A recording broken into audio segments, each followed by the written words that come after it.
네, 오늘 함께 살필 말씀은 구약성경 출애굽기 3장 13절부터 15절까지의 말씀입니다. 출애굽기 3장 13절부터 15절까지 제가 봉독하도록 하겠습니다.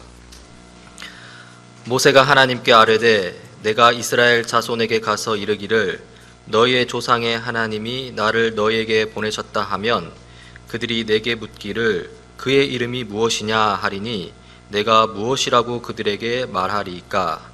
하나님이 모세에게 이르시되 나는 스스로 있는 자이니라. 또 이르시되 너는 이스라엘 자손에게 이같이 이르기를 스스로 있는 자가 나를 너희에게 보내셨다 하라. 하나님이 또 모세에게 이르시되 너는 이스라엘 자손에게 이같이 이르기를 너희 조상의 하나님 여호와 곧 아브라함의 하나님 이삭의 하나님 야곱의 하나님께서 나를 너희에게 보내셨다 하라. 이는 나의 영원한 이름이요 대대로 기억할 나의 칭언이라. 아멘.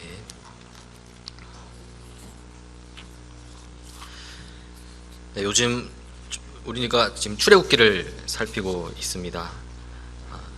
이 출애굽기는 이 아브라함의 손자이자 또 이삭의 아들인 야곱, 그리고 야곱의 그 12아들이 이집트로 들어간 데서부터 시작합니다.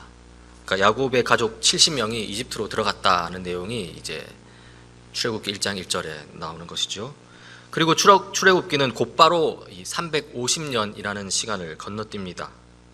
그리고는 숫자가 많아진 이스라엘 자손들과 또 그 이스라엘 자손들을 두려워하는 이집트 왕을 보여줍니다.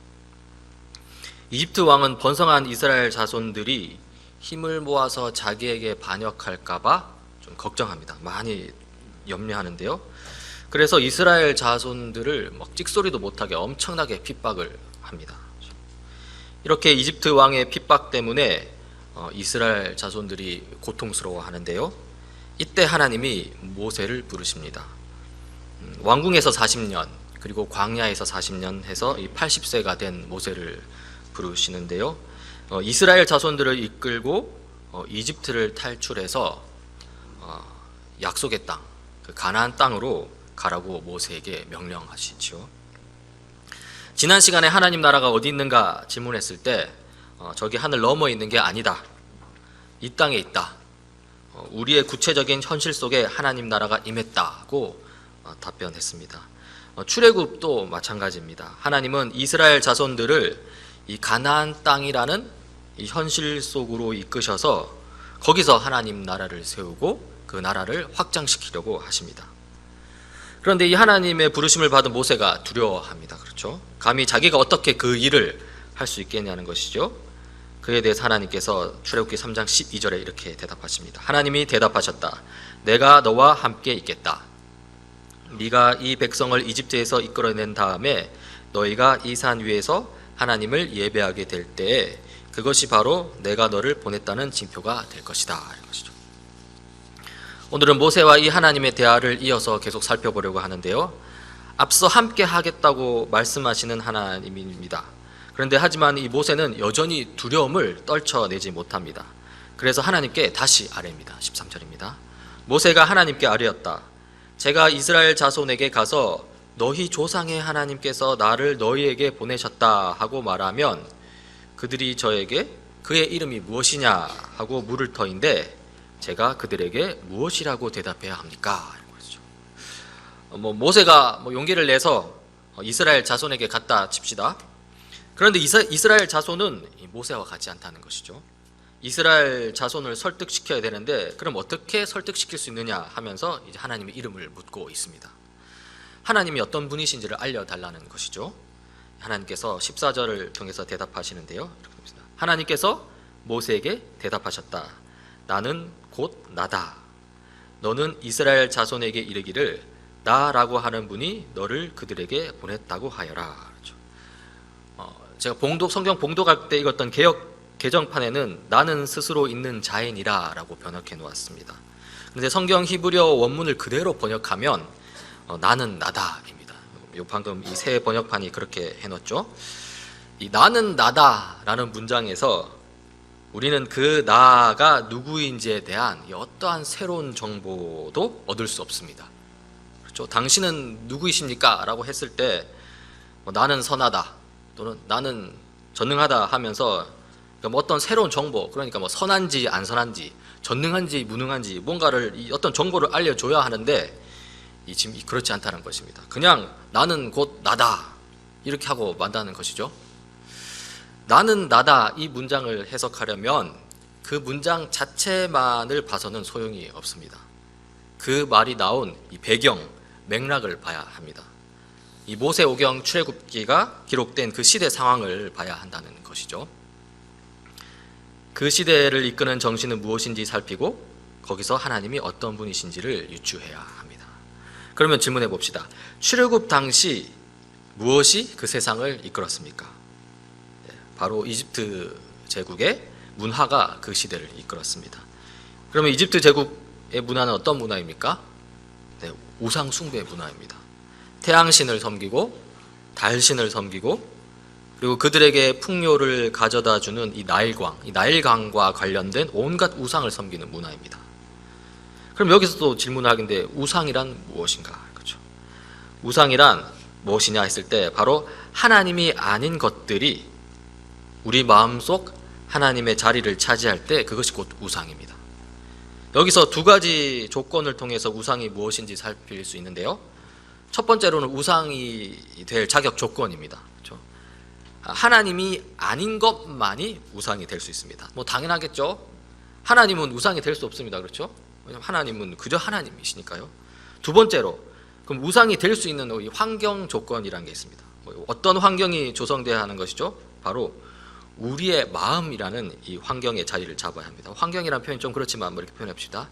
하나님이 아닌 것이라 하더라도 그것이 내 마음의 자리에 잡지 않는다면 그것은 더 이상 우상이 아닙니다. 그냥 하나님이 만드신 피조물일 뿐이죠. 내 마음 중심을 차지 않는다면 그것은 그냥 심지어 뭐 선하다고 평가할 수 있는 것들입니다. 한번 예를 들어볼까요? 오늘날 우리 시대의 최고 우상은 뭐 돈이라고 할 수 있습니다. 돈은 일단 하나님이 아니죠. 그렇습니다. 그리고 그 돈이 우리 마음속 자리를 차지할 때 그때 돈은 우상이 됩니다. 그러나 돈이 우리의 마음 환경에 그 자리를 차지 않는다면 어떨까요? 그럴 경우에 돈은 우상이 아니고요. 오히려 선한 것이라고 평가할 수 있습니다. 인간의 삶을 편리하게 만들었고요. 특히 좀 더 쉽게 이웃을 도울 수 있게 만들어 주었습니다. 그렇죠? 그러면 태양은 어떨까요? 하나님을 주님으로 모시는 우리에게 태양이 우상입니까? 아니죠. 그냥 우리에게는 태양은 하나님이 만드신 피조물일 뿐입니다. 그러나 이집트 사람들에게는 아니었습니다. 그들에게 태양은 우상이었습니다. 왜냐하면 태양이 그들 마음속 하나님의 자리를 차지하고 있었기 때문입니다. 이미 살펴보았듯이 이집트 제국은 온갖 우상들을 다 섬겼습니다. 태양, 달, 개구리, 메뚜기, 황소 등등 다 섬겼는데요. 여기서 태양, 달, 황소 이런 것들과 하나님의 하고의 그 가장 큰 차이는 무엇이냐 했을 때 무엇이겠습니까? 차이는 뭐냐면은 만들어졌느냐 아니면 만드느냐의 차이입니다. 피조물이냐 아니면 창조주냐의 차이죠.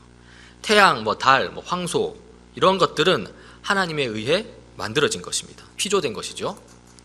그러나 하나님은 누군가에 의해서 만들어진 것이 아닙니다. 그래서 개역개정파는 스스로 있는 자애라고 표현을 했는데요. 오히려 하나님은 다른 무언가를 창조하시는 분입니다. 그렇죠?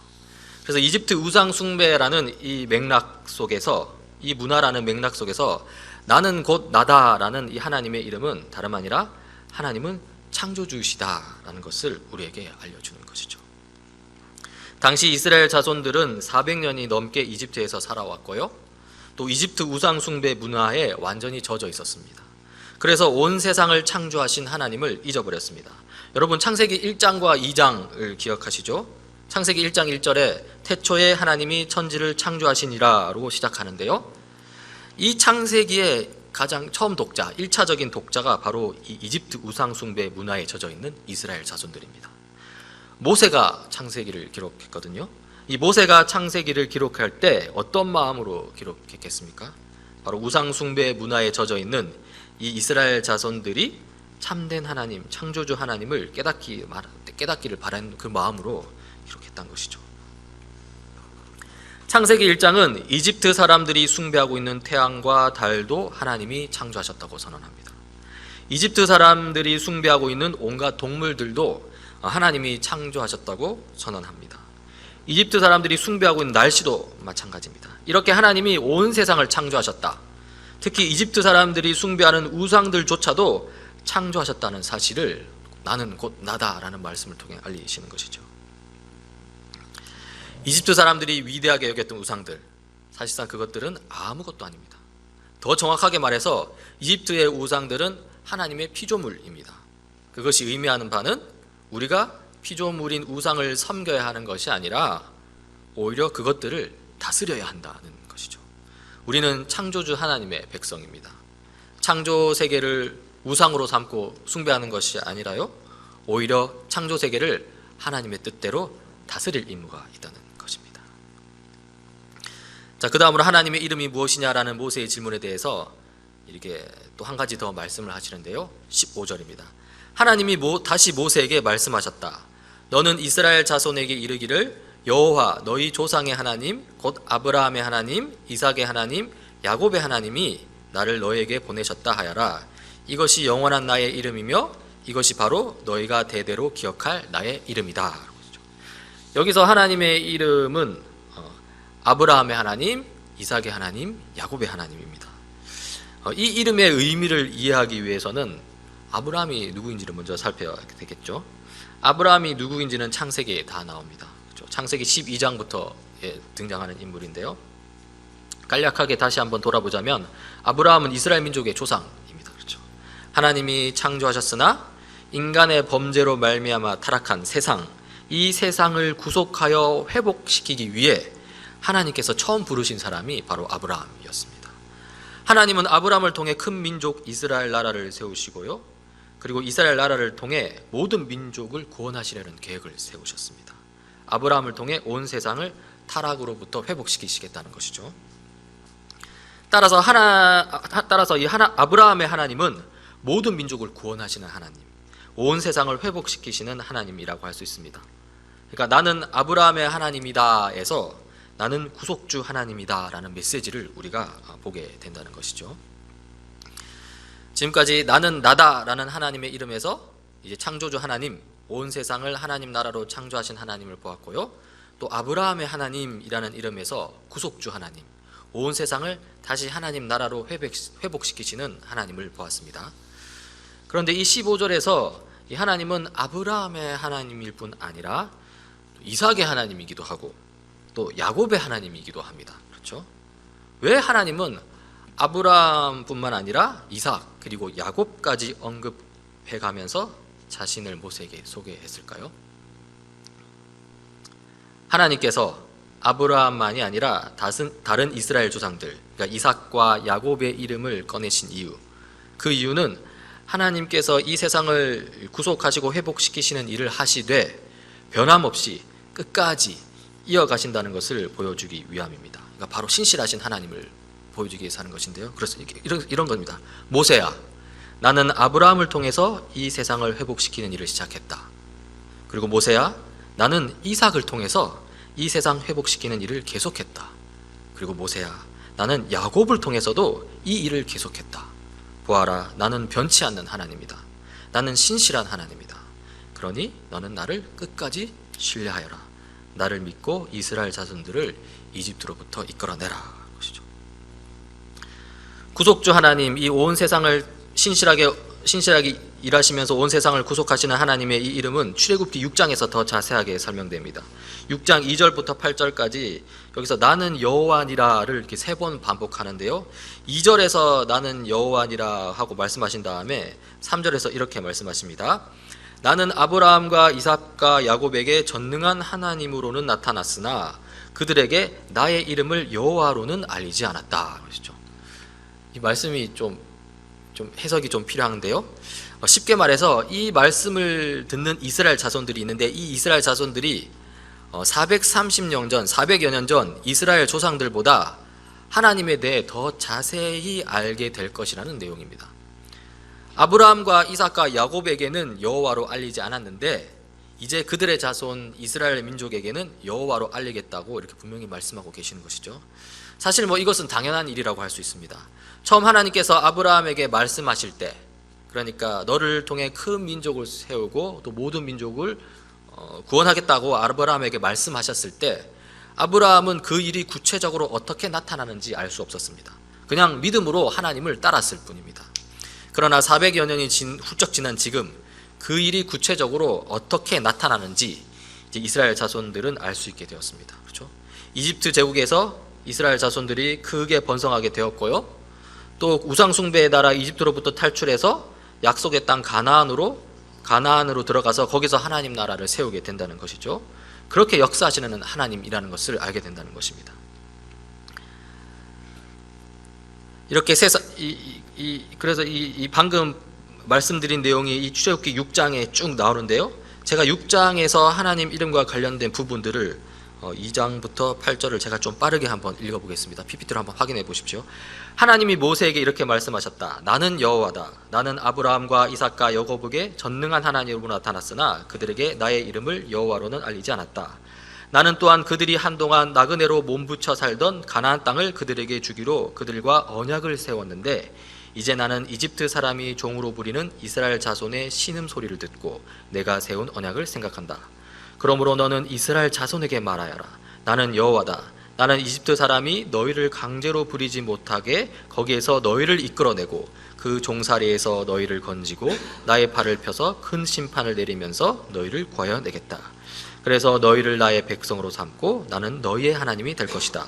그러면 너희는 내가 곧 너희를 이집트 사람의 강제노동에서 이끌어낸 너희의 하나님임을 알게 될 것이다.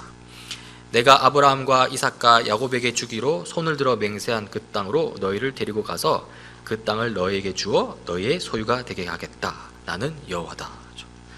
세상을 창조하신 하나님은 이 타락한 세상을 회복시키시되 변치 않고 끝까지 그 일을 이루시는 하나님입니다. 출애굽 사건을 통해서도 하나님은 이 세상을 구속하시려는 자신의 계획을 신실하게 실행하고 계시는 것을 볼 수 있습니다. 따라서 모세와 이스라엘 자손들은 그 하나님을 끝까지 믿고 따라도 됩니다. 그렇게 하는 것이 가장 좋습니다. 그런데 그렇게 했을까요? 이스라엘 자손들이 하나님의 이름 앞에서 어떻게 반응했는지 좀 살펴보겠습니다. 출애굽기 3장에서 하나님의 이름이 모세에게 계시되는데요. 나는 나다, 창조주 하나님이다. 또는 나는 아브라함, 이삭, 야곱의 하나님이다, 구속의 하나님이다 라고 하셨는데요. 그리고 나서 모세의 반응이 나옵니다. 출애굽기 4장 1절인데요. 그러나 모세는 이렇게 말씀을 드렸다. 그들이 저를 믿지 않고 저의 말을 듣지 않고 주님께서는 너에게 나타나지 않으셨다 하면 어떡합니까? 어찌합니까? 이런 것이죠. 여전히 두려워하고 있는 모세입니다. 그렇죠. 그리고 또 출애굽기 6장입니다. 출애굽기 6장에서 아까 제가 길게 읽었는데 거기서 이렇게 한층 더 하나님의 이름이 자세하게 계시되었는데요. 거기에서 또 이스라엘 자손들이 그 뒤에 나오는데요. 6장 10절입니다. 한번 보십시오. 이렇게 나옵니다. 모세가 이스라엘 자손에게 이와 같이 전하였으나, 길게 전하였죠. 그들은 무거운 노동에 지치고 기가 죽어서 모세의 말을 들으려고 하지 않았다. 그렇죠. 이스라엘 자손들도 듣지 않으려고 합니다. 하나님께서 출애굽기 3장과 6장 두 곳에서 이 하나님 당신의 이름을 알려주셨는데요. 두 곳 모두에서 이스라엘 자손들의 반응이 영 시답지 않습니다. 이 상황에서 하나님은 어떻게 하실까요? 그냥 포기해 버리셨을까요? 아닙니다. 하나님은 변치 않는 하나님입니다. 신실하신 하나님은 끝까지 인내하시면서 이스라엘 자손들을 계속 설득하십니다. 먼저 출애굽기 3장에서 여전히 두려워하고 있는 모세를 설득하십니다. 어떻게 하시냐면 기적을 보여주시는 것이죠. 하나님께서 모세에게 들고 있는 지팡이를 땅에 던지라고 하십니다. 그렇게 하니까 지팡이가 뱀으로 변합니다. 이제 뱀 꼬리를 잡으라고 합니다. 또 그렇게 하니까 뱀이 다시 지팡이가 되었습니다. 그렇게 한 후 하나님께서 말씀하시는데요. 출애굽기 4장 5절입니다. 주님께서 말씀하셨다. 내가 이렇게 해서 이적을 보여주면 주 너희 조상의 하나님 곧 아브라함의 하나님, 이삭의 하나님, 야곱의 하나님이 너에게 나타난 것을 믿을 것이다. 그렇죠. 왜 기적을 보여주셨느냐? 그 기적의 목적은 하나님을 믿고 따르도록 하기 위함이라는 것입니다. 또 하나님께서 또 기적을 보여주시는데요. 모세 보고 손을 품에 넣었다 꺼내라고 하는 것이죠. 어떻게 됩니까? 그렇게 했더니 꺼냈다 보니까 손에 피부병이 가득합니다. 다시 넣었다 꺼내라 합니다. 그렇게 하니까 어떻습니까? 손에 깨끗하게 나왔습니다. 그리고 그렇게 한 후 하나님께서 말씀하십니다. 8절인데요. 그들이 너에게 하는 말도 믿지 않고 네가 하는 말도 믿지 않고 첫 번째 이적의 표징도 받아들이지 않더라도 두 번째 이적의 표징은 믿을 것이다. 기적을 보고 아마 믿을 것이라고 하는 것이죠. 그러면서 또 다시 말씀을 이어갑니다. 9절입니다. 그들이 이 두 이적을 믿지 않고 너의 말도 믿지 않으면 너는 나일강에서 물을 퍼다가 마른 땅에 부어라. 그러면 나일강에서 퍼온 물이 마른 땅에서 피가 될 것이다. 그렇죠. 이렇게 하나님께서 계속적으로 기적을 보여주십니다. 그리고 그 기적의 목적은 하나님을 알게 하기 위해서, 하나님을 믿고 따르게 하기 위해서라는 것이죠. 사실 출애굽기 6장에서도 아까 이스라엘 백성들이 모세의 말을 전혀 듣지 않은 것을 우리가 확인했었는데요. 그 이후에 그 기적들을 계속 보여줍니다. 그 기적의 내용이 출애굽기 7장부터 14장까지 쭉 이어지는 것이죠. 여러분도 잘 아시는 내용입니다. 나일 강물이 피로 변합니다. 개구리 이 파리가 온 이집트에 들끓습니다. 가축들이 이유 없이 죽어나갑니다. 피부병이 돌기 시작합니다. 큰 우박이 쏟아져서 농작물이 상합니다. 그리고 그 이어서 메뚜기 떼가 덮쳐서 그나마 남은 농작물을 다 갉아 먹습니다. 어둠이 3일 밤낮 계속 이집트를 뒤덮습니다. 그리고 이집트의 모든 장자들이 하나님의 사자에게 죽임을 당합니다. 제가 방금 언급한 것들은 그 유명한 모세의 10가지 기적들입니다. 이집트 입장에서는 10가지 재앙이겠죠. 그리고 마지막 10번째 재앙, 장자의 죽음을 끝으로 그렇게 고집을 피우던 이집트 왕은 이스라엘 자손들을 가나안 땅으로 보내줍니다. 자, 그렇죠. 자, 그러면 왜 하나님께서 이러한 놀라운 일들을 보여주셨을까요? 이 표면적인 이유는 우상 숭배의 나라 이집트를 심판하시기 위해서 10가지 재앙을 내리셨고요. 또 동시에 하나님 나라를 상징하는 이스라엘을 구원하시기 위해서 10가지 기적을 보여주신 것이죠. 제가 방금 표면적 목적에 대해서 이야기했는데요. 그러면 표면적 목적이라면 그러하다면 그럼 궁극적인 목적은 뭐냐? 이렇게 질문할 수 있습니다. 하나님께서 기적을 보여주신 궁극적인 목적은 무엇입니까? 네? 제가 지금까지 쭉 말씀드린 내용입니다. 그 목적은 바로 하나님을 알게 하기 위해서, 하나님을 믿고 따르게 하기 위해서인 것이죠. 출애굽기 7장 5절을 보십시오. 하나님께서 모세에게 하신 말씀입니다. 내가 손을 들어 이집트를 치고 그들 가운데서 이스라엘 자손을 이끌어낼 때 이집트 사람들은 내가 주님임을 알게 될 것이다. 7장 5절에서 이집트를 친다는 것은 이집트를 심판하시겠다는 것입니다. 표면적 목적 이유죠. 이집트에서 이스라엘 자손을 이끌어낸다는 것은 이스라엘을 구원하시겠다는 것입니다. 이것도 표면적입니다. 그런데 왜 이런 일을 하시냐? 바로 이집트 사람에게 하나님이 이 세상의 주인이심을 알리기 위해서라는 것이죠. 7장 5절에서는 이집트 사람에게 하나님을 알리시겠다고 나오지만 그 앞에 보면 6장 6절 7절에서는 이스라엘 자손에게도 하나님을 알리시겠다는 내용이 나옵니다. 제가 한번 읽어보겠습니다. 나는 이집트 사람들이 너희를 강제로 부리지 못하게 거기에서 너희를 이끌어내고 그 종살이에서 너희를 건지고 나의 팔을 펴서 큰 심판을 내리면서 너희를 구하여 내겠다. 여기 6절에서는 이집트에게 큰 심판을 내리면서 또 이스라엘을 노예 생활에서 구원해 내시겠다고 이렇게 표면적인 목적 이유를 말합니다. 그리고 그 다음 7절인데요. 제가 읽어보겠습니다. 그래서 너희를 나의 백성으로 삼고 나는 너희의 하나님이 될 것이다. 그러면 너희는 내가 주 곧 너희를 이집트 사람의 강제 노동에서 이끌어낸 너희의 하나님임을 알게 될 것이다. 내가 너희의 하나님임을 알게 될 것이다. 이것이 바로 기적의 궁극적인 목적입니다. 여러분, 오늘 제가 언급한 이야기들을 한번 되돌아 보십시오. 하나님이 왜 이 큰 기적들을 보여주셨나요? 이스라엘 자손들이 하나님이 어떤 분이신지를 알지 못하니까 그 하나님을 알고 믿게 하려고 그 기적들을 보여주신 것입니다. 그러면 그 기적들을 통해 알려주려고 했던 하나님은 어떤 분이십니까? 네, 제가 계속 말하고 있는데요. 나는 나다. 곧 창조주 하나님이시라는 것이죠. 그리고 아브라함, 이삭, 야곱의 하나님이다. 곧 구속의 하나님이라는 것이죠. 그리고 거기에다가 신실하신 하나님이다 라는 것을 이야기했습니다. 결국 기적을 일으키신 궁극적인 목적은 하나님이 어떠한 분이신지를 알게 하기 위함입니다. 창조주 하나님, 구속주 하나님, 신실하신 하나님. 그러면 이렇게 하나님을 알면 그럼 어떤 일이 그 다음 일어날까요?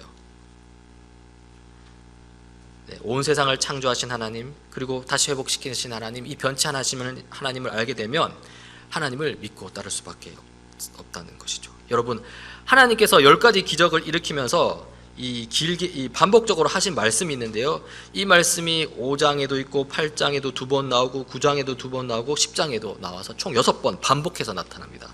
그 말씀이 무엇이냐면 바로 이렇습니다. 나의 백성을 보내라. 그들이 나를 예배하게 하여라.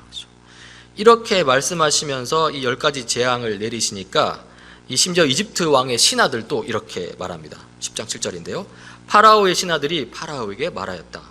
언제까지 이 사람이 우리를 망하게 하는 함정이 되어야 하겠습니까?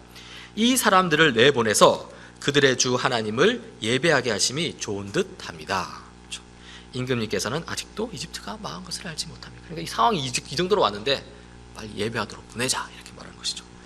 하나님을 제대로 알게 되면요, 하나님을 예배하는 삶을 살 수밖에 없다는 것입니다. 물론 파라오처럼 끝까지 거부하거나 그 파라오의 신하들처럼 방관자적 자세를 취하는 사람들도 있습니다. 그러나 제대로 알게 되면 하나님을 예배할 수밖에 없게 된다는 것이죠. 이제 말씀을 마무리하고자 합니다. 오늘 말씀 가운데 여러분은 어떤 하나님을 보았습니까? 온 세상을 창조하시고 다스리시는 창조주 하나님을 보았습니까? 아니면 타락한 세상을 회복시키는 구속주 하나님을 보았습니까? 또 아니면 흔들림 없이 구속 역사를 이끌어 가시는 신실하신 하나님을 보았습니까? 다 좋습니다. 다 우리가 알아야 할 하나님의 이름입니다. 그러나 저는 오늘 이 말씀 가운데 무엇보다 고통 가운데 신음하는 이스라엘 백성을 찾아오신 하나님을 좀 여러분이 보기를 바랍니다. 이스라엘 백성에게 적극적으로 자기 이름을 알리셨습니다. 그리고 기적을 보여주시면서 우상 숭배 문화에 물든 이스라엘 백성을 설득하고자 했습니다. 우리도 이스라엘 백성과 마찬가지입니다. 하나님을 거부하는 세상 문화 속에서 우리는 다양한 고통에 직면하고 있습니다. 그때 우리는 우리를 찾아오시는 하나님을 기억해야 합니다. 하나님은 늘 우리를 찾아오십니다. 예수 그리스도께서 우리를 찾아서 이 땅에 오셨고요, 또 성령 하나님께서 우리 마음 가운데 찾아오셨습니다. 참으로 하나님은 늘 우리를 찾아오십니다. 우리가 세상 문화에 짓눌려서 억지로 외면하기 때문에 우리가 모를 뿐이지 하나님은 늘 우리에게 오시는 분이라는 것이죠. 그리고 찾아오시는 하나님을 우리는 외면하지 말아야 합니다. 그리고 그 찾아오시는 하나님을 우리는 기억해야 합니다. 그리고 우리도 하나님을 찾고 구해야 합니다. 하나님은 우리가 기쁠 때, 즐거울 때 당신을 찾고 구하기를 물론 바라십니다. 그러나 그 어느 때보다 슬플 때, 힘들 때 하나님 당신의 이름을 구하고 하나님 당신의 얼굴 찾기를 바라고 계십니다. 하나님을 찾고 구하십시오. 특정한 어떤 시간에만 하나님을 찾고 구하는 것이 아니라 모든 삶의 영역, 모든 시간에서 하나님을 찾고 구하십시오. 그래야 할 때 세상 속 이 예배의 삶을 살아내는 우리 자신을 발견하게 될 것입니다.